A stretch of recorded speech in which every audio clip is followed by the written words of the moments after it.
గుజరాత్లో రైతుల అధ్యక్ష, అక్కడ ఉండే ఎనర్జీ మినిస్టర్ పేరు కానుభాయ్ దేశాయ్. వాళ్ళందరూ పోయి ఆయన ఇంటిని చుట్టుముడితే ఇక ఆయన చెప్పిన మాట అధ్యక్ష, రైతులు గుజరాత్లో కరెంట్ ఇస్తావా సస్తావా అంటే మీకు దండం పెడతా 15 రోజుల సమస్య పరిష్కారం చేస్తా, ఏం అనకండి అని చెప్పి బతిమలాడుకున్నాడు అధ్యక్ష. ఇది వార్త, నాది కాదు అధ్యక్ష, పేపర్లో వచ్చిన వార్త అధ్యక్ష. ఇగో ఇది Gujarat government mandates industries to shut a day every week. గుజరాత్లో పరిశ్రమలకు పవర్ హాలిడేలు. ఇగో ఇది 27 ఏళ్ల పరిపాలన తర్వాత Gujarat model Gujarat model Gujarat model అని ఊకదంపుడు ఉపన్యాసాలు ఇచ్చి ఇగో ఇది పరిస్థితి, వాస్తవం ఇది అధ్యక్ష. ఇగో ఇది గుజరాత్ ఊర్జా వికాస్ నిగమ్ అంటే అక్కడి డిస్కమ్, ఇగో ఆ డిస్కమ్ ఇచ్చిన లెటర్ అధ్యక్ష. పవర్ హాలిడే ఏ రీజన్లో ఎప్పుడు, కచ్లో ఎప్పుడు, రాజ్కోట్లో ఎప్పుడు, అహ్మదాబాద్లో ఎప్పుడు, ఏ రోజు ఎక్కడ పవర్ కట్టు, ఇగో ఇది మీ పరిస్థితి, ఇది మీ సమర్థత. 27 ఏళ్ల పరిపాలన యొక్క అద్భుత ఫలితాలు, అద్భుతాలు, గుజరాత్ మోడల్ యొక్క ఘనత అధ్యక్ష. ఒక్క కరెంటే కాదు అధ్యక్ష, చెప్తే ఒక కరెంటే కాదు అధ్యక్ష, ఏదో చెప్పిన మాకు ఆడేందో నీళ్ళ పథకం చేసినామన్నారు అధ్యక్ష. మేము పోయినాం, నేను మా ప్రశాంత్ రెడ్డి గారు, ఏం లేదు అధ్యక్ష, అంతా ఊపర్ షేర్వాని అందరు పరేషాని అన్నట్టు పైకి బిల్డప్ తప్ప లోపల ఏం లేదు. ఈ రోజు ఇది నేను అప్పటిది కాదు నేను చెప్పేది. Gujarat stares at acute water shortage. ఈ రోజు ఉందా అధ్యక్ష తెలంగాణలో ఎక్కడ నీ వార్త? ఎక్కడన్నా నీళ్ళ కొరతుందా? ఎక్కడ చూసినా పచ్చడి పంటలు, ఇంటి ముంగడ బ్రహ్మాండంగా నీళ్లు అధ్యక్ష. ఇగో ఇది మధ్యప్రదేశ్, ఒక్క గుజరాతే కాదు అధ్యక్ష, వీళ్ళ మొత్తం ఉన్నాయి అధ్యక్ష. ఇగో మధ్యప్రదేశ్లో బీజేపీ ఎమ్మెల్యే స్టేట్మెంట్, నాది కాదు, ఈయన పేరు కాన్స్టిట్యున్సీ మైహర్ కాన్స్టిట్యున్సీ పేరు నారాయణ్ త్రిపాఠి. ఆయన రైతుల తరపున నేను ఆందోళన షురూ చేస్తున్నా, మీరు వెంటనే కరెంటును చక్కదిద్దపోతే ముఖ్యమంత్రి గారికి వార్నింగ్ ఇచ్చిండు. బీజేపీ ఎమ్మెల్యే బీజేపీ ముఖ్యమంత్రికి మధ్యప్రదేశ్లో వార్నింగ్ ఇచ్చిన పరిస్థితి. ఇక మీరు కూడా మాకు వచ్చి ఇక్కడ కూర్చొని నీతులు చెప్తారు అధ్యక్ష. ఇంకా చెప్పాలంటే చాలా ఉన్నాయి అధ్యక్ష, వాటి గురించి కూడా చెప్తా అధ్యక్ష. నాయకుడికి విఘ్నత నిన్న మొన్న చూసిన అధ్యక్ష, మా రాజేంద్రన్న కూడా మాట్లాడండి బయట 24 గంటల కరెంట్ ఇస్తే నేను ముక్కు నెలకు రాస్తాను మాట్లాడండి మా రాజేంద్రన్న. ఇక్కడ ఉన్నప్పుడు మంచిగా ఉండే రాజేంద్రన్న ఆడ పోయినా కొద్దిగా అయిండు, ఆడ ఓంగనే మొత్తం మనుషులు మారిపోతారు అధ్యక్ష. మొన్న మంచి సమాధానం చెప్పిండు మా మంత్రి, వాళ్ళ అధ్యక్షుడు కరెంట్ వస్తలేదు అన్నాడు అధ్యక్ష. మా మంత్రి గారు ట్రాన్స్పోర్ట్ మినిస్టర్ గారు మంచి సమాధానం చెప్పిండు.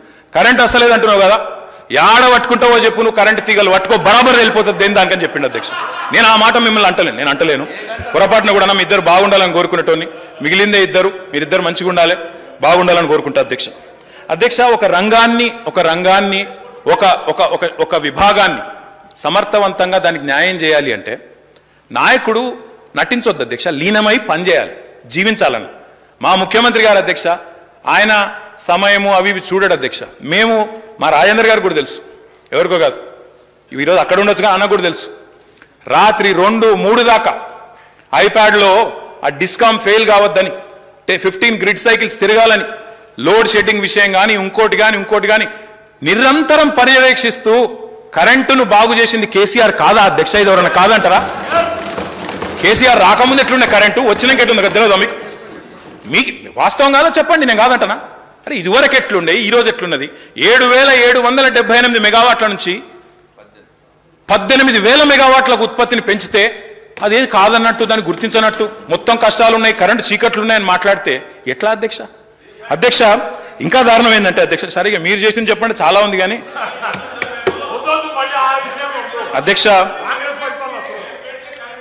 అధ్యక్ష మేము వచ్చే నాటికి ప్రభుత్వంలోకి 19,03,000 వ్యవసాయ కనెక్షన్లు ఉండేది. ఈరోజు 27,13,000 అంటే 8 లక్షల కొత్త కనెక్షన్లు అయినాయి. దాంతోపాటు ఇంకా దారుణం ఏంటంటే, ఇప్పుడు నేను చెప్పిన అధ్యక్ష, మోటార్లకు మీటర్లు పెట్టాలంటారు. ఎంత గలీజ్ అంటే అధ్యక్ష, కొన్ని చెప్తే ఎంత బాధ అనిపిస్తుంది అంటే, మీరు చూడండి, చూపెడతా, అది కూడా చూపెడతా, చెప్పాలి. వాళ్ళు రాసిన ఉత్తరం నా దగ్గర ఉంది అధ్యక్ష. ఇగో ఇది అధ్యక్ష వాళ్ళు రాసిన ఉత్తరం. మోటార్లకు మీటర్లు పెట్టే విషయంలో ఎంత గొప్పవాళ్ళు వీళ్ళంటే, వీళ్ళ ఆలోచన పరిధి ఎంత గొప్పదంటే, సమాజాన్ని, రైతులను, వ్యవసాయాన్ని వీళ్ళు అర్థం చేసుకున్న పద్ధతి ఎంత గొప్పది కేంద్ర ప్రభుత్వం అంటే అధ్యక్ష. ఇది 2021 9వ జూన్ నాడు గవర్నమెంట్ ఆఫ్ ఇండియా నుంచి, మినిస్ట్రీ ఆఫ్ ఫైనాన్స్ నుంచి ఇక్కడ మన అడిషనల్ స్పెషల్ చీఫ్ సెక్రటరీ గారికి లెటర్ రాసినారు అధ్యక్ష, ఫైనాన్స్ డిపార్ట్మెంట్కి. Additional borrowing 0.5% of GSDP link to performance in power సెక్టర్లో రిఫార్మ్స్ తేవాలే అని చెప్పి ఉత్తరం రాశారు. దానివల్ల సంవత్సరానికి 6,000 కోట్లు, 5 ఏళ్లలో 30,000 కోట్లు మనకు రావాలి రాసింది. రాస్తే మేము కొద్దిగా లోతుగా అధ్యయనం చేసినాం. మా మంత్రి గారు, విద్యుత్ శాఖ మంత్రి గారు, ఆర్థిక శాఖ మంత్రి గారు, ముఖ్యమంత్రి గారితో కూర్చొని లోతుగా ఏంది పైన ఒకటి ఉంటుంది, ఫైన్ ప్రింట్ ఒకటి ఉంటుంది, ఏంది ఇదని చదివినాం. మీ ద్వారా నేను గౌరవ సభ్యులకు కూడా పంపించమంటే పంపిస్తాను అధ్యక్ష. అందులో రాసినారు అధ్యక్ష, చాలా స్పష్టంగా ఏం రాసినారు అధ్యక్ష, పర్ఫార్మెన్స్ ఇవాల్యుయేషన్ క్రైటీరియా అంటే ప్రాతిపదిక, ఏ ప్రాతిపదికని ఇస్తారు, ఏం రాస్తారనలా, సబ్సిడీ పేమెంట్ విషయంలో full marks if there is no power subsidy for agriculture connections in the state. అంటే రైతులకు ఈరోజు ఏదైతే ఉచితంగా రాష్ట్ర ప్రభుత్వం 10,000 కోట్లు సంవత్సరానికి ఖర్చు పెట్టి ఇస్తున్నదో అది లేకపోతే కేంద్ర ప్రభుత్వం అట మాకు ఫుల్ మార్క్స్ ఇస్తుందట. ఏమన్నా అసలు ఏమన్నా ఇది పద్ధత అధ్యక్ష? రైతులను ఆదుకునే వాళ్ళ ఆలోచనకి ఇట్లుంటుంది అధ్యక్ష? నేను పంపిస్తా అధ్యక్ష, తమ ద్వారా వారికి పంపిస్తాను, జాగ్రత్తగా చదువుకోమనండి. అదొకటే కాదు అధ్యక్ష, వాళ్ళు పెట్టిన కథలు ఇక చూడండి, మీటర్ల విషయం అధ్యక్ష ఎంత బాగా రాస్తారంటే ఇందులో వాళ్ళు ఎంత నీట్గా రాసిందంటే, payment of incentive to farmers for reduction in power consumption will also be considered. For this connection should be metered. కనెక్షన్కు మీటర్ పెట్టాలే, పెట్టి మెజర్ చేయాలి. బరాబర్ రాసిన అధ్యక్ష. ఇంకా నిస్సిగ్గుగా నేను చూస్తూ ఉంటా అధ్యక్ష, వాళ్ళ అధ్యక్షుడు స్టేట్మెంట్లు చూస్తుంటా బయట, మేమేడన్నాం, మేము అనలే బుకాయించుడే అధ్యక్ష. ఏమన్నా అంటే గట్టిగా దబాయించుడు, బుకాయించుడు నేర్చుకున్నారు. ఇది వార్తలు మీరు రాసిన ఉత్తరాలు కావా? డిజోన్ చేసుకుంటారా వీటిని కూడా? ఇంత నిస్సిగ్గుగా మీరే ఉత్తరాలు రాసి, మీరే అబద్ధాలు చెప్పి, కాగితాల్లో రాసిన దాన్ని మీ వాళ్ళు రాసిన దాన్ని కూడా కాదంటారా అధ్యక్ష? కేంద్ర ప్రభుత్వం రాసిన ఉత్తరాలు ఇది వారిదే అధ్యక్ష. మీ ద్వారా పంపిస్తాను నేను. కాకపోతే కౌన్సిల్లో కూడా మాట్లాడాలి, ఆడ కూడా కొంతమంది ఉన్నారు అధ్యక్ష, వాళ్ళకు కూడా చెప్పాలి.